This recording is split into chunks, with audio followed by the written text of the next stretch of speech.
And so with the question, we were just discussing that refrigeration equipment is something for potentially hazardous foods that we would have to consider. Hand washing equipment is something for like open and exposed food items that we would have to consider. We do have some like annual mobile units like ice cream carts that because everything is prepackaged, but it's still potentially hazardous, their cart is something that is commercial equipment, and there's not, as long as they have like hand wipes and everything available because it's all prepackaged, then that meets the requirements of their mobile unit license.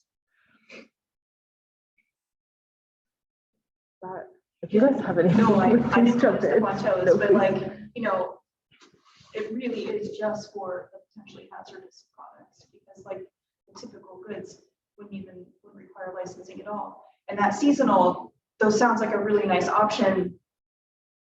That's what Brianna was saying, as far as like our fee schedule doesn't allow for that at this point. So, and that has to go through council, but it does sound like a good option. We just can't move forward with that until we figure out what we're doing. So in the meantime, that's, you know, the commercial equipment for a license where you pay one time, that it would be like commercial refrigeration, which might amount to being one cooler, like that you can buy used too. You don't have to buy things new. I mean, we have quite a few vendors around town that do have used product or used stuff, and then the hand washing. But again, if everything is prepackaged, that eliminates the hand washing.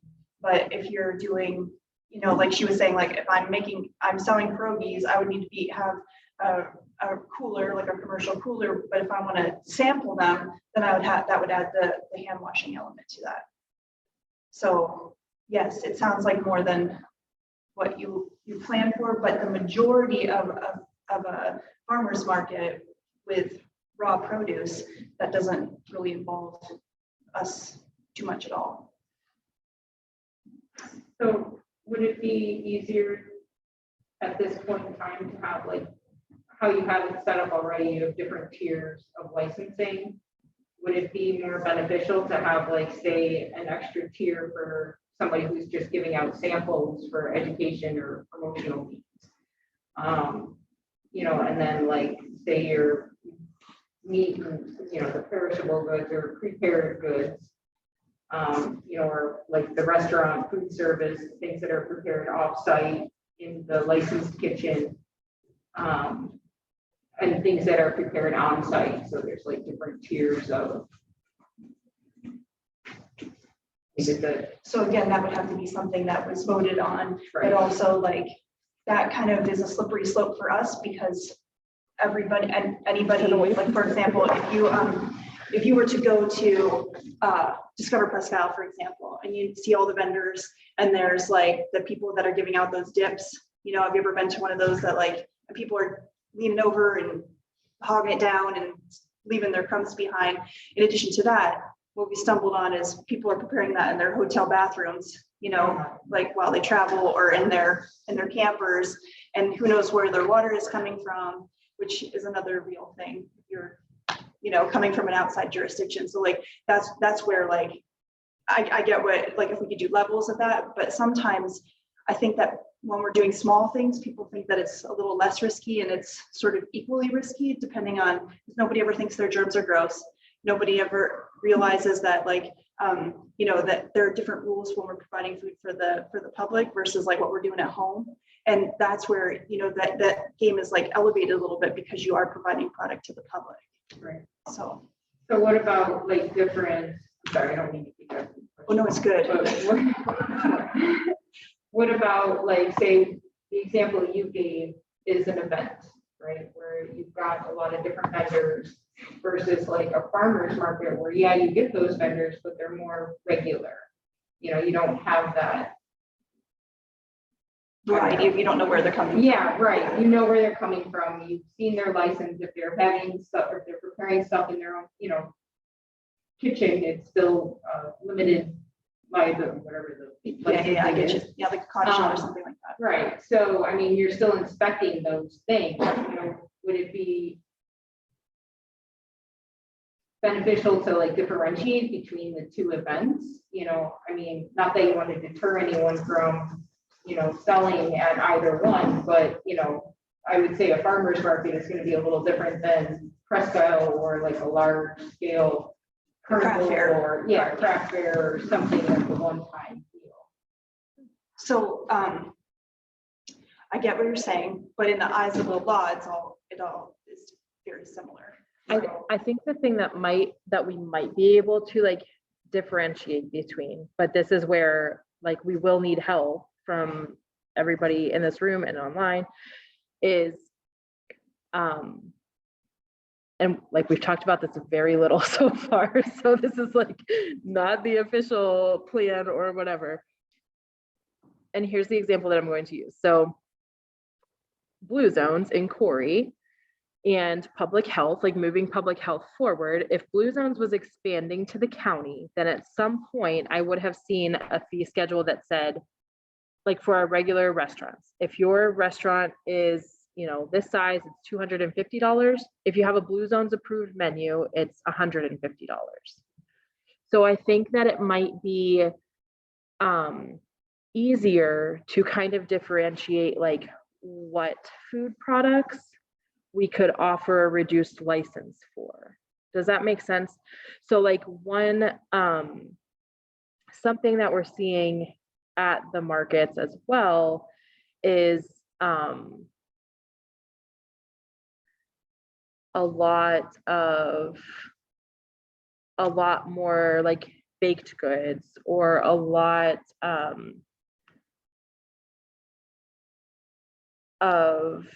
I guess not a lot, but some different products that I don't know are necessarily like furthering the food access goal or the healthy food access goal, but are the things that are requiring licenses either. So I think if we can find like maybe some SNAP guidelines or some type of like market guideline on what types of foods are the best suited for the markets in the area, that might be, did I like word that right? I guess. But that might be like the route to go rather than like familiar versus unfamiliar vendors. So, but like along your lines of like healthier foods, if I want to, like I produce a cereal mix or whatever, granola, and I want to sample that out. It's already pre-made in a commercial facility, but I can't hand that out unless it's pretty. If you put it in a ramekin with a lid on it or something. Right, Like that, which but I if know I'm trying to avoid I the get you, cost yeah. and the environment, like all of these other things that follow that, using that as an example, or say I have peaches that I grew that I want to slice off and hand out to potential buyers, or even, educating people on that, or having like a food demonstration, or like figuring out a way where that's not the same thing as a baked good. Sure. And it's not, a cheesy sauce or whatever. It starts, once you start breaking it down into that though, it starts to really get into splitting hairs as far as like, well, how is this, now we get this vendor saying, well, how is mine any different than that one when I'm doing this, or I'm only doing popcorn and they're doing cereal bar. So how, you know what I mean? So it really, really starts to get complicated at that point. So it'd be That's where the like pretty breakdown. much anything that's prepared versus a raw food. Mhm. Yes. Like Prepackaged, that's two why. categories. We look at it as really the risk of everything too, and the exposure. So like your cereal bar versus like popcorn are going to pose the same risk, but it's really the hygiene part. That's why we want prepackaged. And I know that's where we kind of struggle on that one as far as the environmental aspect of everything goes. But that's really what it comes down to as far as the prepackaging and all that. So there's not really, all the budget, unfortunately. I understand. What about like a license, like you coming to inspect at the beginning of the market season? What if the sampling, whatever it looks like, is being inspected as well? And those guidelines are followed, per an agreement, whatever that looks like. That is, I'm just trying to think of solutions and like. sure. Yeah, and that is what would happen now, but we would issue that license Right. at the $140 cost for the 14 weeks. So, yeah, like there's no reason that we can't do that right now, except like the feedback that the cost has been prohibitive. And so, yeah, I mean, I know that that's something to look at, is just what that cost is or how we could make that more effective for the people that need it. We do have a couple of questions on the chat too. Stephanie Steiner would like to know, could you clarify what license would be required to add dried, non-perishable, prepackaged produce such as dried herbs or ground chili peppers to a fresh produce market stand that runs all season? They would be dried and packed in a licensed kitchen.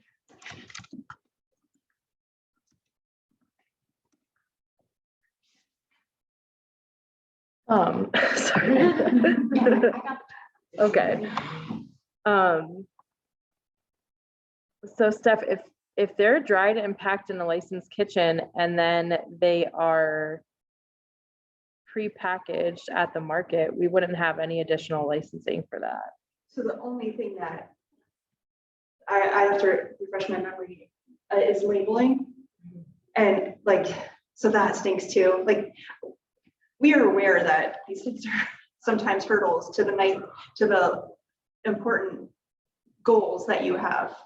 We are humans first, and I wouldn't have come to help if I didn't believe in making this. I know sometimes just not going to be an easy fix, but like for those, yes, we could do it in a commercial kitchen if you package, but anything that is grab and go has to have full labeling on it. So like, for example, if I go to Subway and I order a sub and they hand me the sub, then there's no label on that sub. But if they were to create that same sub and put it in like a open face cooler and I say, oh, I want that one, and I grab it, then it has to have full ingredient list. So that would be the hard part about doing that. You can absolutely do it, but you'd have to label it if you're going to have it out for the public to grab. If you put out a sample so they can see it and they say, oh, do you have any more of those ground chilies? Like, you can say, oh, here you go, and it doesn't have to have full labeling on it.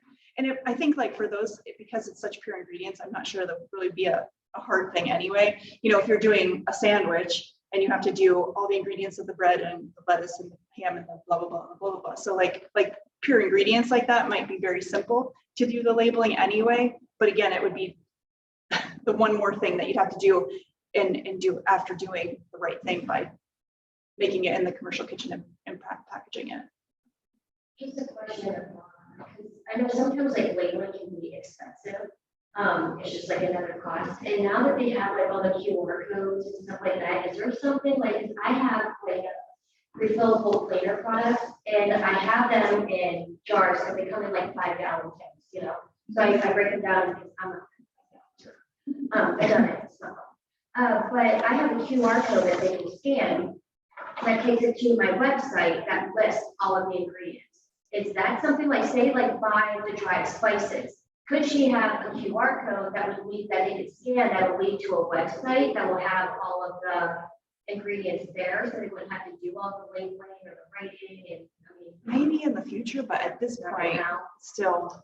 And I also, as far as that, the first thing that comes to my head is an access issue. If somebody doesn't have access to technology, then they would have no way.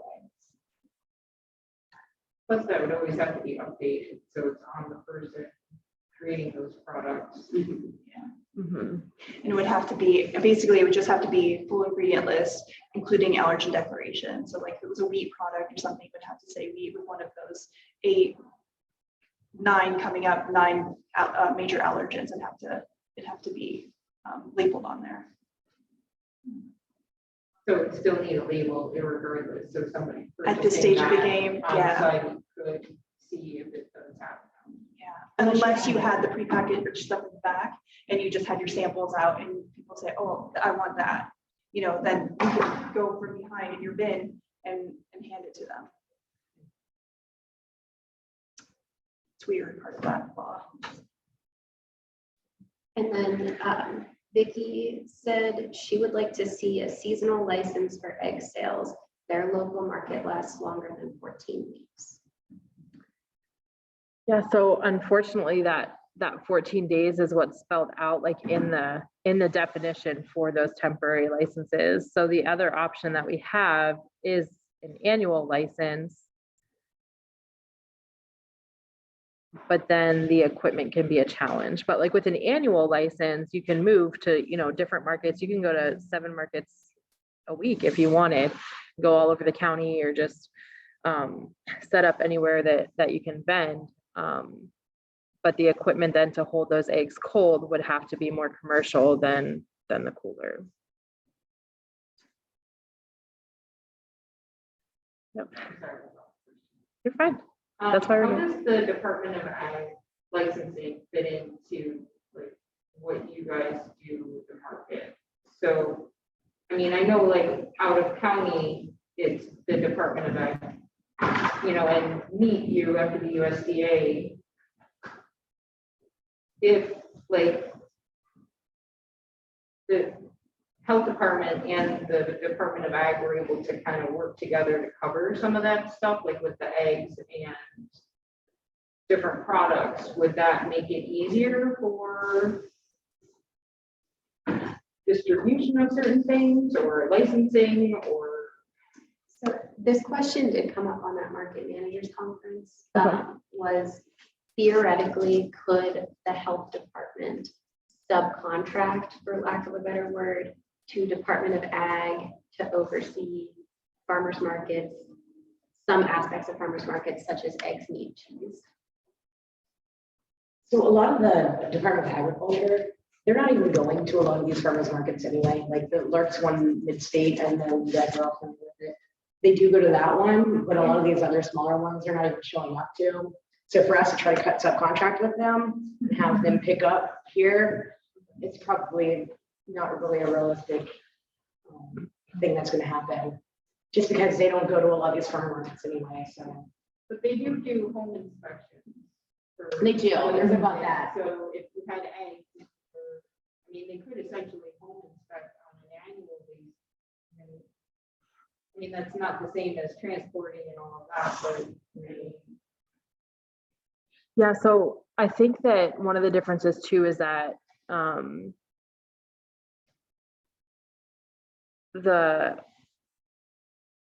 for the majority, like the farm markets would be considered a temporary license or an event license. And I know that Pennsylvania Department of Agriculture inspects temporary events that are 3 days or longer. So like we inspect things that are 1 day, like a chicken wing cook-off or Discover Presque Isle that lasts for a weekend or something like that.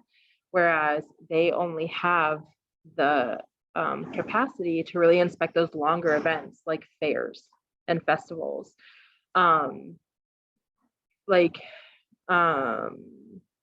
So I'm not sure outside of like their license issuing for farm markets, like what their inspections are like, or inspection frequency for those markets, because I know that like I can see and I know that they have an initial license and then a renewal license. So I think that if you are set up as a vendor at Marty's market, Marty's like outdoor event market,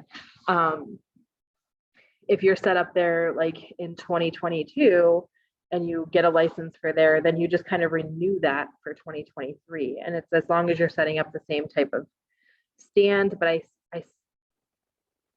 still think that that's only in the one location. I will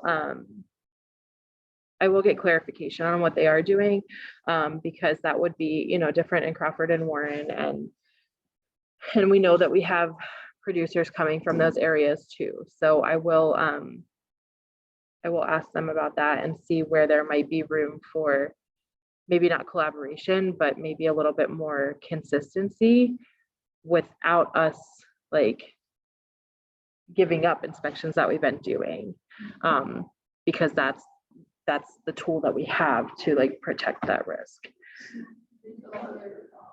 inspections of the summer. I do know that with COVID, they don't do eliminate those. Recently added them back. I think that one position covers 13 counties. So that's probably why they don't do farmers markets. Yep. And they are contracted also to do some FDA inspections, so they do them down. Mhm. And the summer food sites, like where the YMCA provides food in the summer. I know I've one time I ran into a kid from ag and his car like broke down. I had to take him to the next place. It was very odd. I was also pretty new in my career, so it's like, okay, this must be normal. But we do see the value in some consistency or improved like consistency between the different areas, but maintaining the frequency and integrity of our inspections and our licensing. One other thing that came up as a potential, the way that our regulations work now, this would not be a possibility, but something to consider in the future.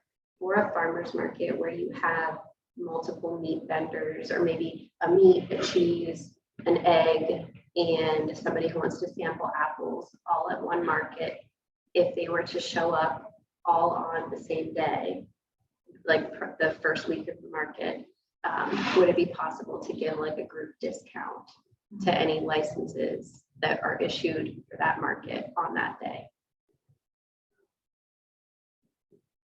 Because it'd be making things a little easier on us from a. That sounds plausible. Yeah. So if anybody joins the market late, sorry, but it would help out the people who consistently go to markets, multiple markets. Yeah, I think I do think that sounds plausible and sounds reasonable. Will just be it'll just be differentiating participants in markets versus like Discover Presque Isle or Celebrate Erie, where like everyone has to be there at the same time or else they don't get licensed. So that will be that kind of differentiate the way that we can change.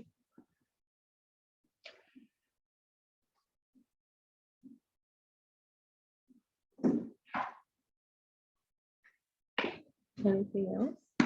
Brandon, you were talking about the potential to, I'm sure I'm unclear, but the potential to incentivize certain offerings, like when you brought up the comparison to blue zones, your blue zone client, would there be ways to incentivize if there are prepackaged products that use more locally sourced stuff? Or would that just be in the realm of like whatever nutrition guidelines or something? Scary. I don't know which ones are used. The challenge with incentivizing, and I'm sorry to like always go to the challenges, No, but is going to be like, how do we verify that or know that? So I think this would be the first time that we would even try something like that. So I think we'd probably start with the bigger, like the nutrition guidelines or something like that.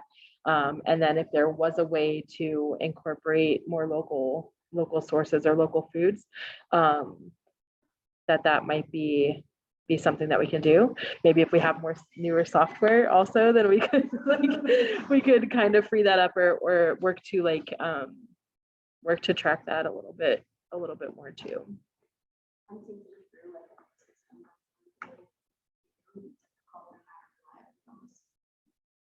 It would be difficult, but I'm thinking, depending on what somebody is making, you could add 1 or 2 ingredients and then consider it healthy, or you could add 1 local ingredient that even like the packaging could be local, or something like that. So yeah, it would be tough. Yeah. I'm all for that. Like I would love to see something along those lines, but yeah.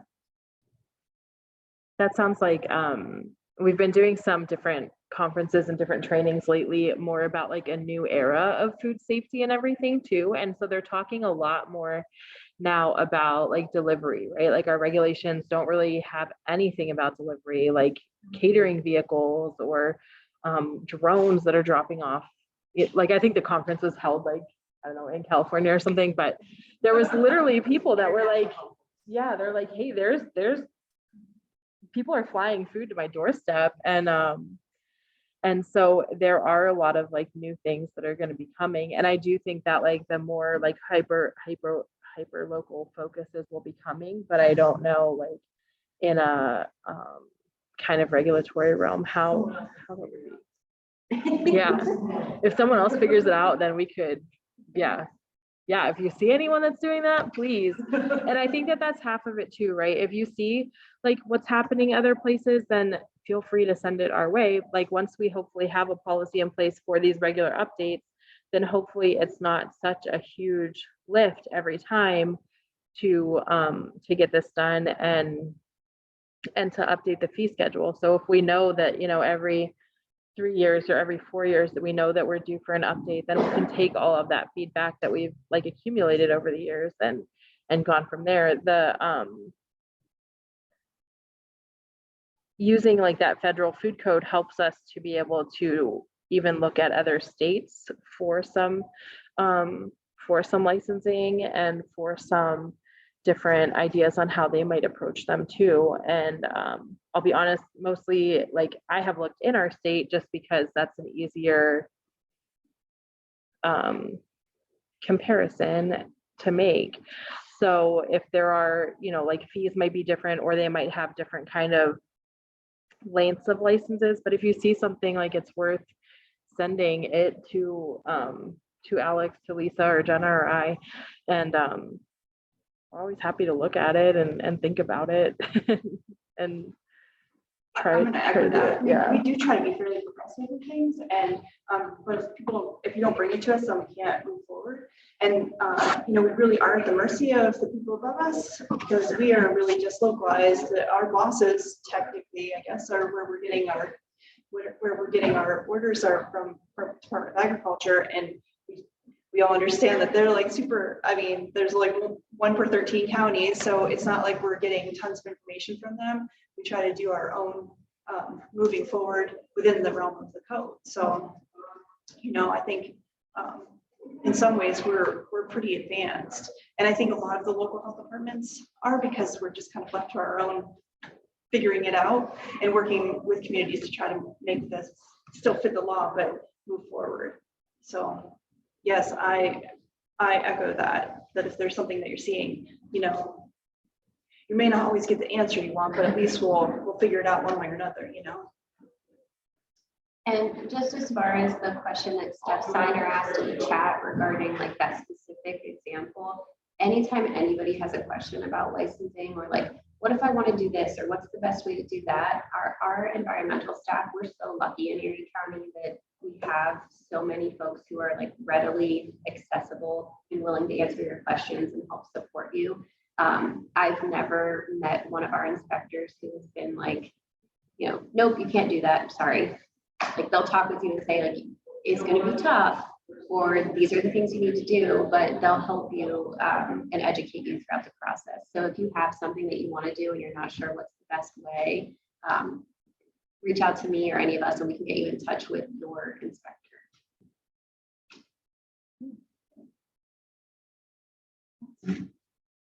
We don't have any more questions virtually, but does anybody else have any other thoughts that they'd like to share, questions? What's the biggest misconception you guys face regarding what's allowed and what's not allowed? Just so maybe we can, if we're out encountering people, we can say, oh no, actually. Oh, I'm just giving it away, so I don't have to get a license. Oh, yeah. 100%. Yeah. Yeah. That is a huge one. Or it's for donations. Okay. That is a huge one. I think the other one is just really like, yeah, that we are licensing either things that are potentially hazardous or that they're open and exposed. So if you find a way to like either close it up or I don't know what the other option would be, but those are things then that might not require a license. We're trying to figure out ways that we don't have to license you. Yeah. I mean, I don't want to say that out loud, but like, I'm going to talk you into different things that will make things a little bit safer. And so that if you don't need license, you know, like if a concession stand has like, this doesn't really involve what you're doing, but honestly, like if I have a concession stand that wants to do walking tacos, that's always my favorite one, that like people like to make the taco meat at home. And then, you know, and you know, like the cats are walking across the counter. So like, those aren't things that, you know, that we can have for people to like, what you do at home is a different standard. So, you know, I am good. Unfortunately, if I'm mean because I'm discouraging your walking tacos, then that's what I do. But I'm going to say to you, okay, well, you can buy the meat and you can prepare it in that roaster and you can have it there and we can give you a temporary license for that. So like, I'm going to figure out a way that either, okay, or you're just going to do Doritos and Three Musketeers and whatever junk you want, but it's pre-packaged. So like, I'm going to say, okay, you don't need a license there. Or if you really, really are set on the walking tacos, this is what you can do. So like, I'm going to give you, all of us are going to give you many options. You choose whatever works best for you. I'm not always going to, none of us are ever going to say like, you have to do this. Like there are many different ways that we can figure things out together and figure out a way that either you don't need to be licensed or how can we make it easy and safe. I think that's probably like the other misconception too, is just that like we are, like Jenna said, I think that we are humans too, right? Like we're all here to do our job. Like when we go into an inspection, they are there to do their job. And like you know, over the course of pandemic, like we are not stormtroopers. We are not like we, you know, show up just the way that we are today and are there to do our job and to help protect the community. So we're not like any big bad scary, like we will talk to you and try to, you know, give you as many options as we can. And it was that. And then, you know what I mean? We had someone at a market before that was taking the plastic cups, it was a fall fest a couple years ago. And they were taking the cupcakes and putting them in the cup there and then giving them a sample. And I was like, you can't do that. We can't. Prepackaged, right? Did you have another? Yeah, to the point that you were making about the misconception, if it were made though in a licensed kitchen and given away at that point, I mean, is that acceptable? Like what Stephanie was saying, I'm kind of bringing it all together. If, you know, something is dried in somebody's home kitchen that's inspected where they have a license and then they were to give it away, is that acceptable? Yeah, as long as it would be like, if it would still be prepackaged. Yeah. Yeah, that's fine. It's just making it Without that license. without that license. So in other words, Yeah. the regulations don't change, whether you're getting money for it or not, the regulations don't change. And one other misconception that I hear a lot from what I do is people think they need licenses for things that they don't. Like that is a good example, or for produce. In fact, when we started promoting this, I got a phone call from a panicked farmer who was like, oh no, what license? And the farmer was just selling produce. So nothing changed in that regard. And yes, unaltered produce still does not need a license, but I think some farmers, when all of this initially changed back in whatever year that was, a few years ago, I think some farmers kind of backed off from markets because they thought they were going to need a license and they don't necessarily. So figuring out, talking to your inspector and finding out if you do in fact need a license or not would be helpful. Yeah, a lot of people, again, I guess another misconception is if you call the health department, they're just gonna hound you then after that, okay? So I just talked to somebody the other day that was like, oh yeah, I was thinking about calling you. Like, should have, you know. We have like over 300 places to get to. So if you call us to ask us questions, it doesn't mean you just put yourself on the radar and we're coming over there to visit you tomorrow. So we look at it as if you're reaching out to us and trying to communicate with us, you're trying to do the right thing. We're not going to go chasing around people that are trying to do the right thing. We're chasing around the ones that are knowingly doing the wrong thing. Okay, so keep that in mind too. If you're ever like, oh no, I don't want to bug them, you're not bugging us. So. And the inspector phones don't even have caller ID, so you don't even have to tell them who you are. I've had that too. Like, okay, I'm not telling you who I am. Okay. Documented. That is like a very real thing. Yeah, no, I have never had caller ID before now. I know, right? Yeah. All right. Well, we just have a few minutes left, so I'm going to say goodbye to our virtual friends and thank you all for joining us. I will be sending out a survey to all participants that will give you an opportunity to provide feedback one last time, just in case there was something that you didn't get to share today, so that we can kind of have it in one place to send to our environmental friends. So thank you all. Thank you.